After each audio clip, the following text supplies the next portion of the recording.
Hey there, subscribe to my channel, and also press this bell icon so you never miss any new updates, cause whenever we upload new video you will get a notification on your phone.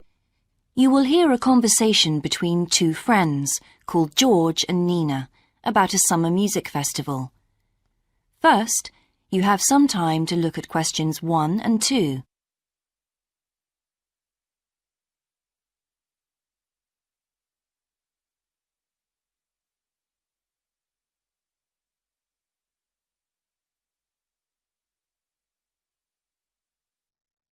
Now we shall begin. You should answer the questions as you listen, because you will not hear the recording a second time. Listen carefully and answer questions 1 and 2. Hi, George. Glad you're back. Loads of people have phoned you. Really? I felt just like your secretary. Sorry. I went into the library this afternoon to have a look at a newspaper and I came across something really interesting. What? A book? No, a brochure from a summer festival, mainly Spanish music. Look, I've got it here. Spanish music? I really love the guitar. Let's have a look. So what's this group, Guittarini? They're really good. They had a video with all the highlights of the festival at a stand in the lobby to the library, so I heard them. They play fantastic instruments, drums and flutes and old kinds of guitars. I've never heard anything like it before. Sounds great. Okay, shall we go then? Spoil ourselves? Yes, let's. The only problem is there aren't any cheap seats. It's all one price. Well, in that case, we could sit right at the front. We'd have a really good view. Yeah, though I think that if you sit at the back, you can actually hear the whole thing better. Yes. Anyway, we can decide when we get there. Before you hear the rest of the conversation, you have some time to look at questions 3 to 10.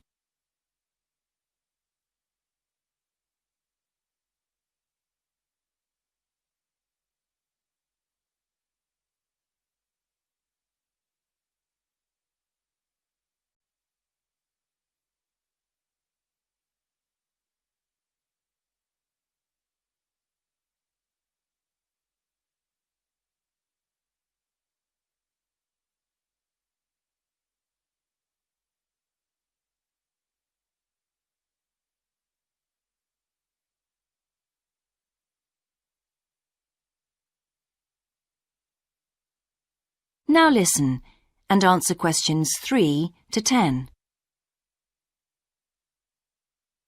So will you fill in the form or shall I? I'll do it. Name, George O'Neill. Address, 48 North Avenue, Westsea. Do you remember our new postcode? Still can't remember it.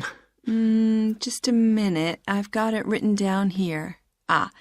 WS6 2YH. Do you need the phone too? Please. I'm really bad at numbers.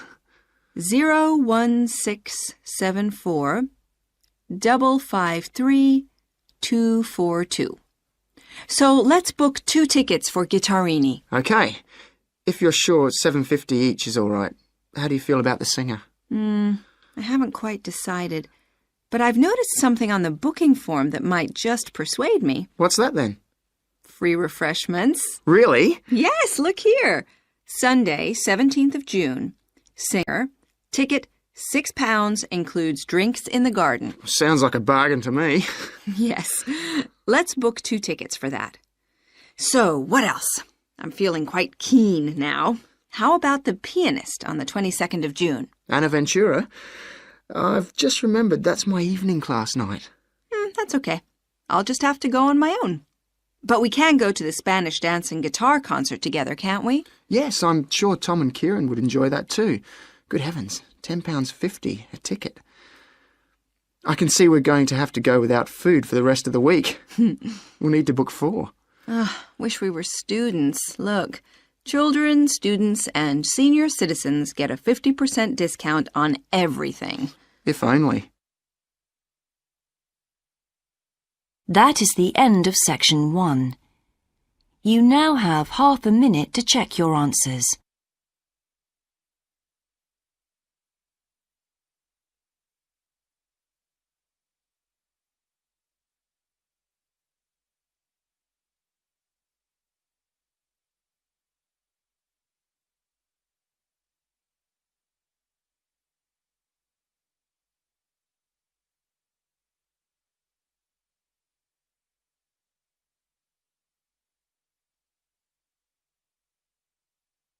Now turn to Section 2.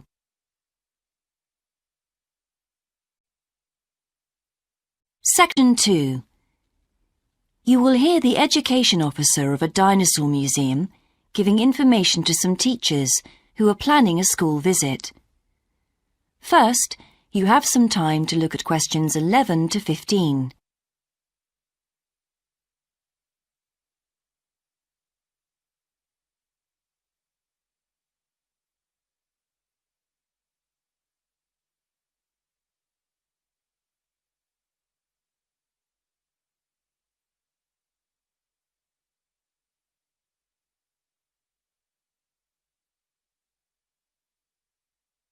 Now listen carefully and answer questions 11 to 15.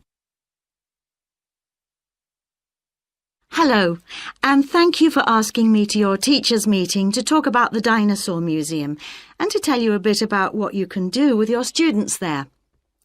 Well, let me give you some of the basic information first. In regard to opening hours, we're open every day of the week from 9 a.m. to 8 p.m. except on Mondays, when we close at 1:30 p.m. And in fact, the only day in the year when we're closed is on the 25th of December. You can book a guided tour for your school group any time that we're open. If you bring a school group to the museum, when you arrive, we ask you to remain with your group in the car park. One or more of the tour guides will welcome you there and brief you about what the tour will be about. We do this there because our entrance is quite small and we really haven't got much room for briefing groups in the exhibition area. As far as the amount of time you'll need goes, if you bring a school group, you should plan on allowing a minimum of 90 minutes for the visit. This allows 15 minutes to get on and off the coach, 45 minutes for the guided tour, and 30 minutes for after-tour activities. If you're going to have lunch at the museum, you will of course have to allow more time. There are 2 cafes in the museum with seating for 80 people. If you want to eat there, you'll need to reserve some seating, as they can get quite crowded at lunchtime. Then, outside the museum at the back, there are tables, and students can bring their own lunch and eat it there in the open air. Before you hear the rest of the talk, you have some time to look at questions 16 to 20.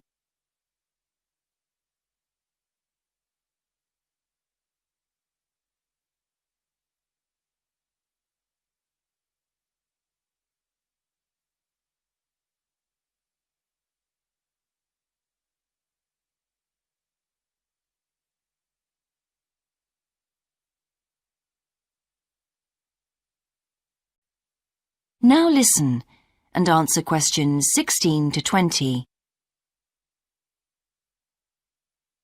When the students come into the museum foyer, we ask them to check in their backpacks with their books, lunchboxes, etc. at the cloakroom before they enter the museum proper. I'm afraid in the past we have had a few things gone missing after school visits, so this is a strict rule. Also, some of the exhibits are fragile and we don't want them to be accidentally knocked. But we do provide school students with handouts with questions and quizzes on them. There's so much that students can learn in the museum, and it's fun for them to have something to do. Of course, they'll need to bring something to write with for these. We do allow students to take photographs. For students who are doing projects, it's useful to make some kind of visual record of what they see that they can add to their reports. And finally, they should not bring anything to eat into the museum or drinks of any kind. There are also a few things that students can do after the tour. In the theaterette on the ground floor, there are continuous screenings of short documentaries about dinosaurs which they can see at any time. We used to have an activity room with more interactive things like making models of dinosaurs and drawing and painting pictures, even hunting for dinosaur eggs. But unfortunately, the room was damaged in a bad storm recently when water came in the roof, so that's closed at the moment. But we do have an IT centre where students have access to CD-ROMs with a range of dinosaur games. These games are a lot of fun, but they also teach the students about the lives of dinosaurs, how they found food, protected their habitat, survived threats, that kind of thing. And I think that's all I have to tell you. Please feel free to ask any questions if you would like to know anything else about. That is the end of section 2. You now have half a minute to check your answers.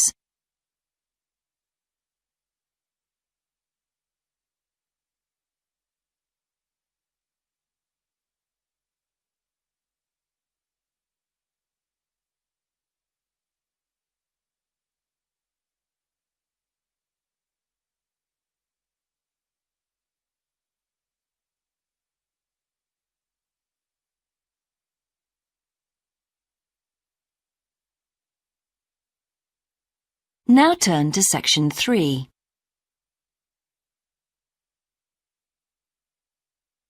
Section 3.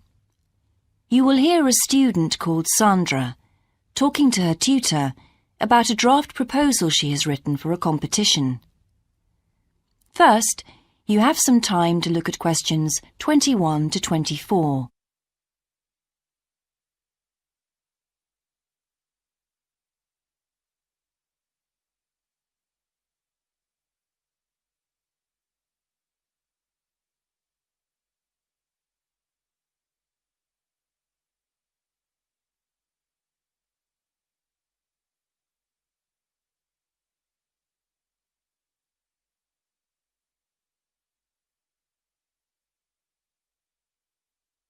Now listen carefully and answer questions 21 to 24.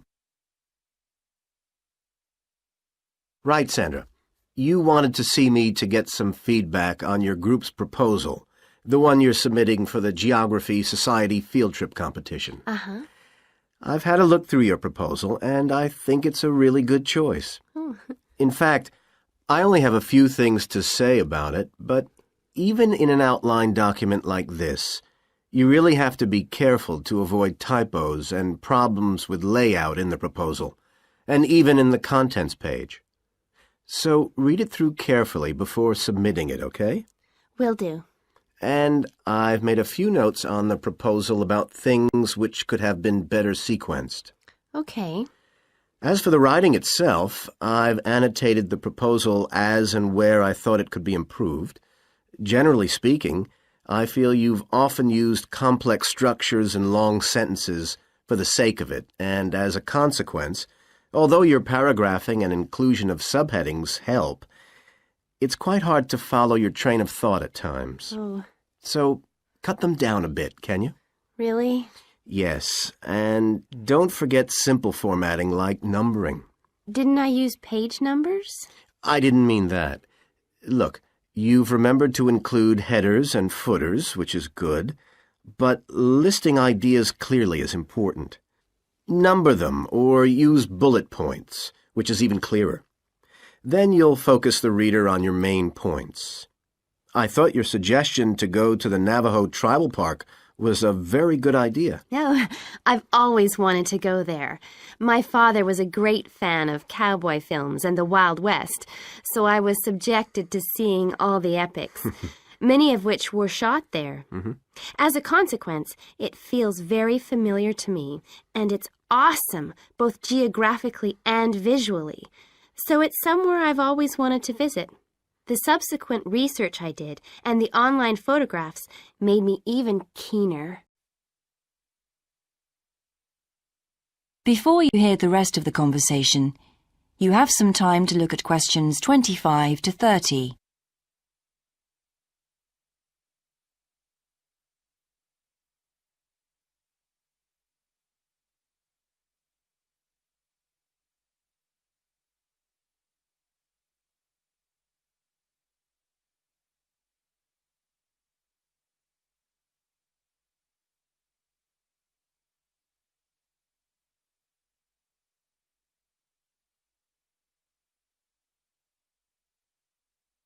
Now listen and answer questions 25 to 30. Interesting. Right, let's look at the content of your proposal now. Did you find it comprehensive enough? Well, yes and no. You've listed several different topics on your contents page, but I'm not sure they're all relevant. No? Well, I thought that from the perspective of a field trip, one thing I needed to focus on was the sandstone plateau and cliffs themselves. The way they tower up from the flat landscape is just amazing.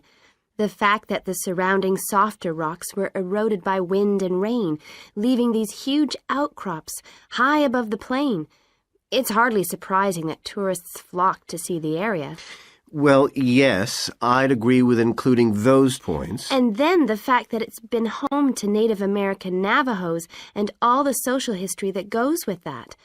The hardships they endured trying to save their territory from the invading settlers. Their culture is so rich. All those wonderful stories. Well, I agree it's interesting, but it's not immediately relevant to your proposal, Sandra. So, at this stage, I suggest you focus on other considerations. I think an indication of what the students on the trip could actually do when they get there should be far more central, so that certainly needs to be included and to be expanded upon. And I'd like to see something about the local wildlife and vegetation, too. Not that I imagine there's much to see. Presumably the tourist invasion hasn't helped. Okay, I'll do some work on those two areas as well. But you're right, there's not much apart from some very shallow-rooted species. Although it's cold and snowy there in the winter, the earth is baked so hard in the summer sun that rainwater can't penetrate. So it's a case of flood or drought, really. So I understand. Now, before we look at everything in more detail, I've got a few factual questions for you. It would be a good idea to include the answers in your finished proposal, because they're missing from your draft. Fine. So you mentioned the monoliths and the spires, which was good. But what area does the tribal park cover?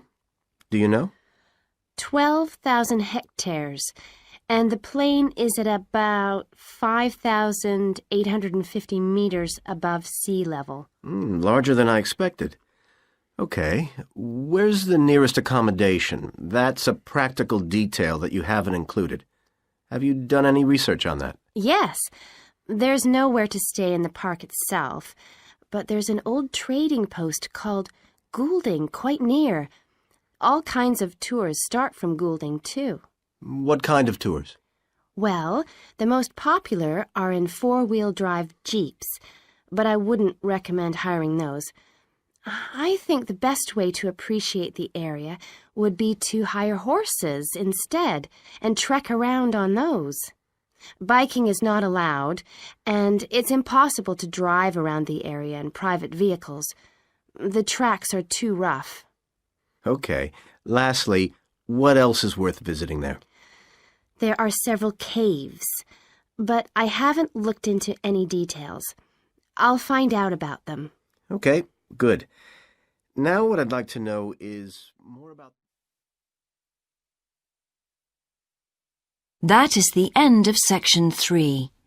You now have half a minute to check your answers.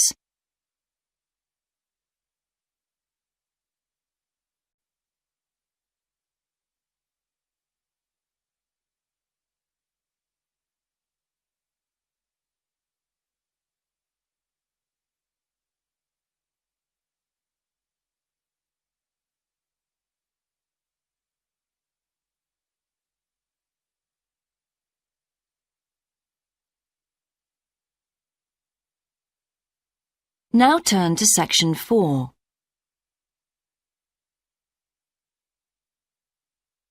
Section 4. You will hear a lecturer's introduction to a geography module. First, you have some time to look at questions 31 to 40.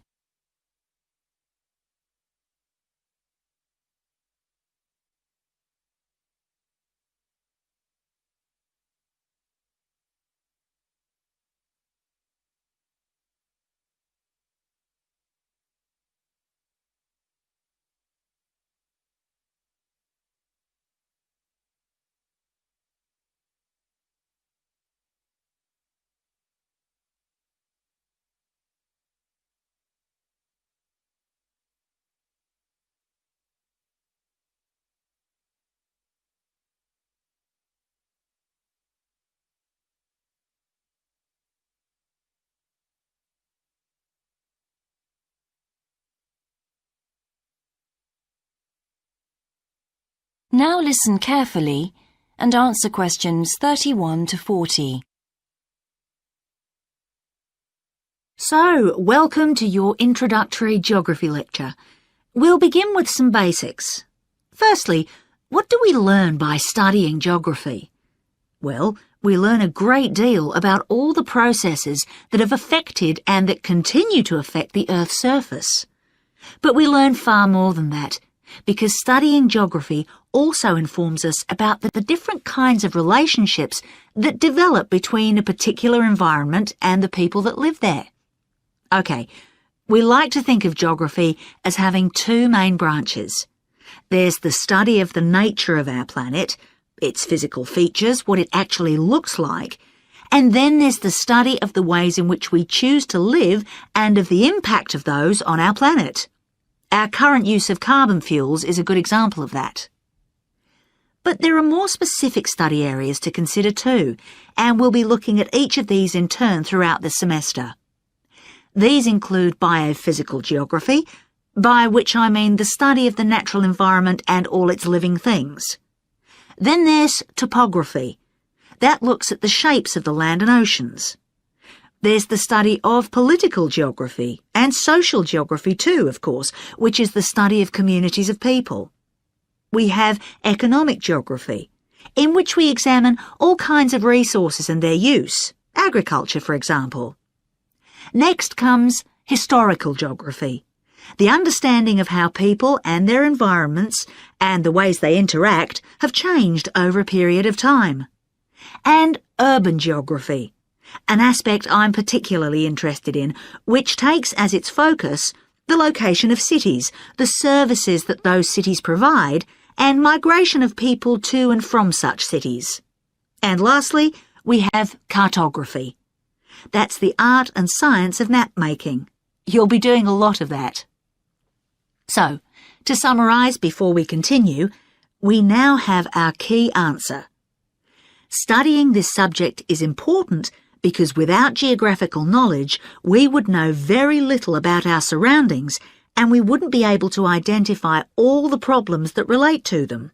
So, by definition, we wouldn't be in an informed position to work out how to solve any of them.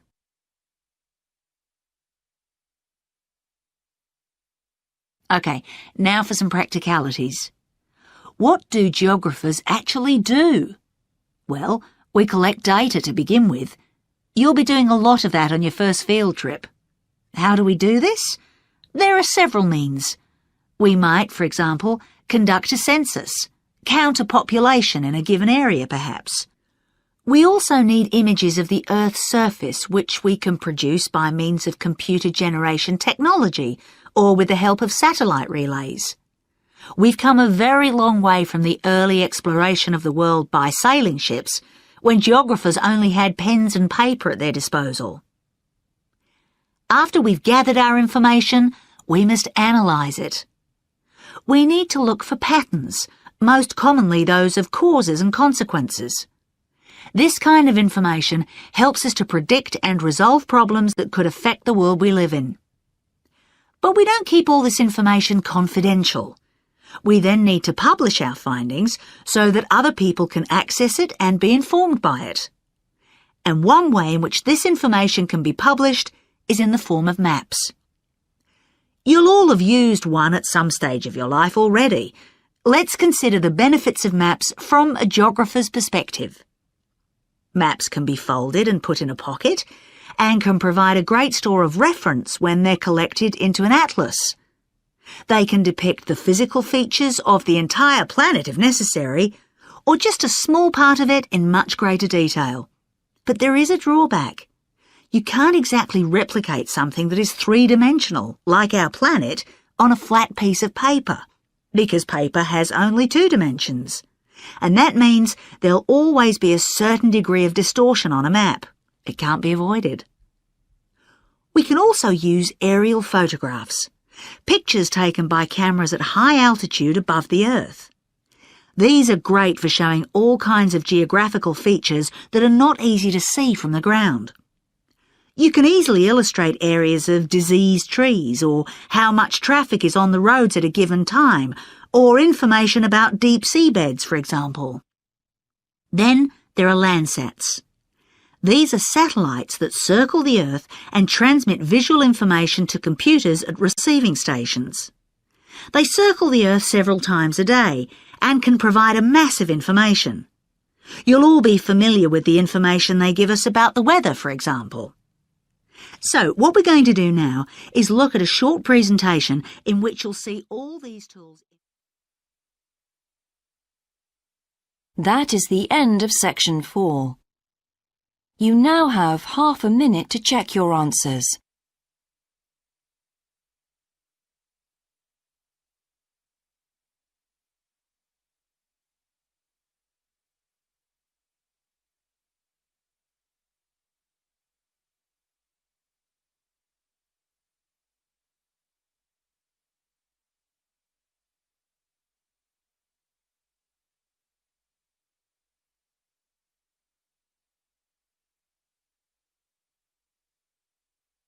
That is the end of the listening test. In the IELTS test, you would now have 10 minutes to transfer your answers to the answer sheet.